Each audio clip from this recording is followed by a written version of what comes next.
What's up, everybody? Coach Mills here, and if you want to be the best player possible in League of Legends, then you need to have consistently powerful and impactful ultimates. You see, ultimates are the bread and butter of this game. They are the singular most impactful thing that you could be doing, and if you're using them incorrectly, then it's going to cost you a whole bunch of team fights and a whole bunch of games. But here at the GameLeap headquarters, we devised the top 5 ultimates that you are using incorrectly so that you can pop off with them and start dominating your ranked games. But speaking of domination, GameLeap.com is the one-stop shop. If you want to dominate every single game in League of Legends, then head on over to the website where we have in-depth challenger tier VOD reviews, advanced tips, and much more about every character in the entire game. Do yourself a favor and go check it out in the links down below. But let's just get started. Now, first off, we gotta talk about everyone's favorite assassin, Yasuo. And his ultimate is something that I know you all want to know exactly how to use perfectly. Before we get practical, allow me to teach you how to actually use it to get the maximum amount of impact. Another mistake a lot of Yasuo players make is they try to R the most amount of targets possible. And to do so, they have their mouse at the end of the knockup. By that, I mean, I see them hovering their mouse at the enemy furthest away. That is not how Yasuo's ulti works. To ult the greatest amount of opponents is having your mouse where the majority of players are. Yes, that being said, you must use your cursor at a specific location so that your ulti can go off properly. You see, I personally made this mistake time and time again until one of my close friends who is a challenger Yasuo main told me specifically otherwise. Now, that being said, let's actually get practical here. Chances are, the moment that you knock an opponent up, you get trigger happy and click R immediately. We all get trigger happy sometimes, but all that being said, that is not the correct way to use it other than just for fun. If you're just trying to have fun, sure, whatever. But if you're trying to get the maximum amount of value, this is not the correct way to use it. In a 1v1 scenario, you want to save your ulti until you know you can kill them with the bonuses your ultimate gives you. Otherwise, you are just wasting the bonus, burning your ultimate for essentially nothing at all, which, of course, is the worst possible thing you could be doing. Be patient with your ult, and the kill will happen, I guarantee it. In a teamfight scenario, you need to be keeping some keen decision-making skills, making sure that you really are trying to set up this ultimate and not rush it before anything else happens. You see, oftentimes it's going to be better to ultimate that one knocked up target so that you instantly burst them rather than wait for the montage 5-man Yasuo that might never ever happen. Essentially, don't get overly greedy. All you need is consistent value, because if you get too greedy, you might end up getting no value instead and just throwing the game because you're getting nothing out of your ultimate. Now, moving on to the next champion, we're going to talk about Vayne and her final hour. The amount of times I've been asked about when should I use my ulti in a team fight on this specific champion is just too many times to count. It's up there when people ask when to go Black Cleaver over Trinity Force. It's honestly just really tiring, the amount of questions I get on this. But I really get why people want to know this, because this is one of the most important things to get right, and it's incredibly easy to get wrong. Now, after this tip, you're going to know exactly what you need to do to pop final hour perfectly and go absolutely crazy on Vayne. Now, the worst way I've seen people use Vayne ult is to start off a fight where there is little to no chance that you will be able to kill them unless they decide, oh, hey, let me just willingly fight this buffed ADC instead of just waiting her duration out. Essentially, what they could do is just run away from you, kite you away, and you just get no value, right? I'm not kidding. I've seen tons and tons of Vayne ultis like it's just for a really short time trade. Now, if you want to keep continuing to shame the next 3 generations of your household, then sure, keep using Vayne's ult like that. But if you want to pop off with it, then you need to be using these 3 methods. The first method is save it until you get jumped on. This applies to mainly team fights where you don't want to use the ulti until the enemy Zed or whoever tries to ult you, or when the enemy tank dives into your backline. Start off with using the basic form autoing, then your danger alarm goes off, RQ into safety, and the outplay montage begins. Mastering the usage of invisibility will take some time and some brain thinking, but I believe that you have it in you to outbrain the enemy and take the victory in the end. Now, the second method is RQ out of the bush into a hard chase or flank. This is rather a risky method, but you need to know the movement, and your orb walking must be insanely smooth. Canceling a single auto during execution may result in losing you the kill, which would be tragic. I mean, Simply so sad.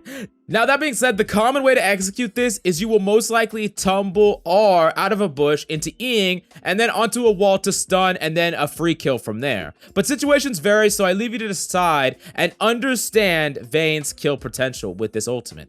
Now, lastly, method 3, leading off with it, but only in a full-on team fight. Don't just be leading off with this solo, trying to solo a kill. No, it's not going to do anything. Leading off with the final hour is always a risk, but it does allow you to start off at your strongest point, and the odds are in your favor. Then you will stay buffed up for a longer period of time than if you held it for later on in the game or the team fight. For this method, just make sure that the team fight is ongoing and still volatile so that you can output the maximum amount of damage. You want it to be a really scrappy fight where everyone's committing to the overwhelming team fight. Use it when both sides are beginning to back off is definitely not the play. You want to make sure that everyone's committing, like I said. If you use it too late or everyone's backing off or trying to retreat, then you might not get the maximum value out of this. So definitely keep that in mind. Now moving on to the next character we got to talk about. We're going to talk about a jungler. We have Olaf's Ragnarok. Now, Ragnarok is a really nutty ability that allows you to remove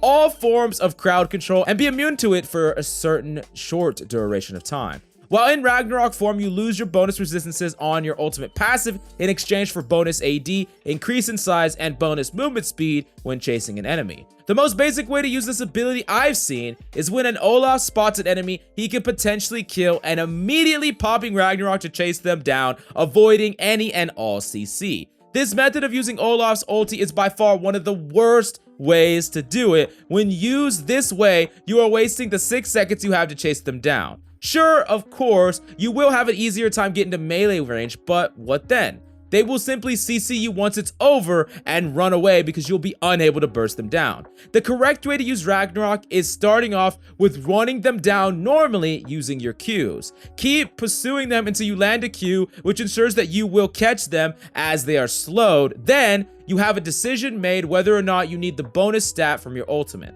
Sometimes just the base stat you will have are enough, and you will need to ulti to get out once help arrives. Another tip I have for you guys is understand that once you pop your ulti, you get squishier. You're losing 20 bonus armor and MR at rank 1 ulti, 30 at rank 2, and 40 at rank 3. That is a fat amount of stats. I've seen many Olafs running into a 5-man team where the enemy has no CC, so it would have been simply better to fight without popping ulti to be tankier and deal more damage in the long run. Instead though, they pop their ultimate and then die when all 5 focus fire him. So please don't be that guy and make sure that you're using this ultimate at the proper time in the scenarios that I gave. Then we're with the next ultimate. In top lane, we have Shen stand United. Now, utilizing Shen's ult for its basic purpose is actually quite easy, as all you have to really do is press the R key on an allied champion and you teleport to their location while giving them a rather pretty thick shield, if I'm being honest.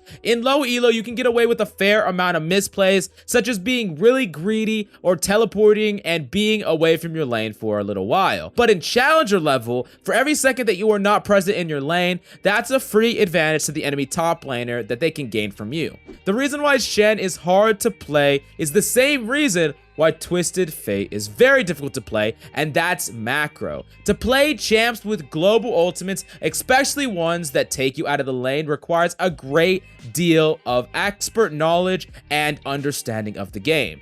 You need an all-saying eye with a faker level decision making, which is pretty difficult, but I believe in you 100%. If you Shen ult and get nothing but a single kill off of it, like no bonus objectives such as first turret or dragon, then you honestly probably wasted your ult. This gives the enemy top laner a chance to make you lose CS, turret platings, and possibly Herald. To properly utilize Stand United will take a ton of games. I'm not saying it's easy, but now that you know a lot of these factors, you're going to be able to focus on it and become a lot better exponentially. You need to know how to read the map and constantly look at your teammates the second you hit level 6. From there, you need to work on decision making on the fly, like what happens if you let your teammate die, gauging how much they would lose compared to you, and once again, what would you lose at the end of the day?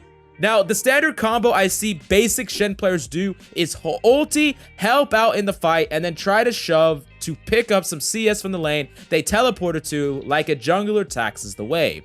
This is really, honestly, a disaster. The high elo Shen players will stand united, help win the fight if possible, then immediately base or TP back to lane to minimize the loss. Remember, top lane is an island, so every resource is super valuable. Now, speaking of really valuable, GameLeap.com is the most valuable way to improve your skills. And if you want to learn how to master any of the characters that we talked about already, or the final character that we're about to talk about, definitely go check out GameLeap.com for in-depth VODs. But without further ado, let's jump back into the video. Now, last up, we need to talk about Blitzcrank's R, because it is really easy to mess this up and a lot of people are doing it wrong. Stop using it immediately after you hook and punch them. This is the most basic thing. It is very obvious when you see this. I'm sure you see this. If you even analyze your own VODs, you're going to see this. But people are not reading the ability, and then they're just auto blitz hitting someone, and then they get zapped by lightning due to your ultimate's passive while it's off cooldown. If you Q, E, and R, you are blowing all your damage off, and they will probably live if they don't immediately die right away. So there is a pretty big margin for error. Allow me to explain Blitzcrank stack field so that you know better for next time, you iron this out, and you always do it right in the future. Your passive, as stated before, gives your autos the ability to mark the target, and after a short delay, it zaps them, and then upon activation, you deal damage, silence those who got hit, and break shields. So if you're against like a set, for example, we know how big that shield can get. Rather than immediately blowing R's after the punch, wait until he charges up his W, then break that big shield with an instant R. Or you could even use it before he can cast it altogether. Please start using Blitz ults passive and active properly. This is really like a letter signed by your local ADC player, so come on, don't let them down. Be a team player, pop off more in your games, and if you iron out all of these ultimates, you will be consistently having more impact in your games using one of the most flashy and impactful things in the entire game, ultimate. So I hope that this really helped you, and if you have any questions, definitely let us know in the comments down below. But that's all we got for you today. Thanks so much for coming by. I'm Coach Mills from GameLeap, and until next time.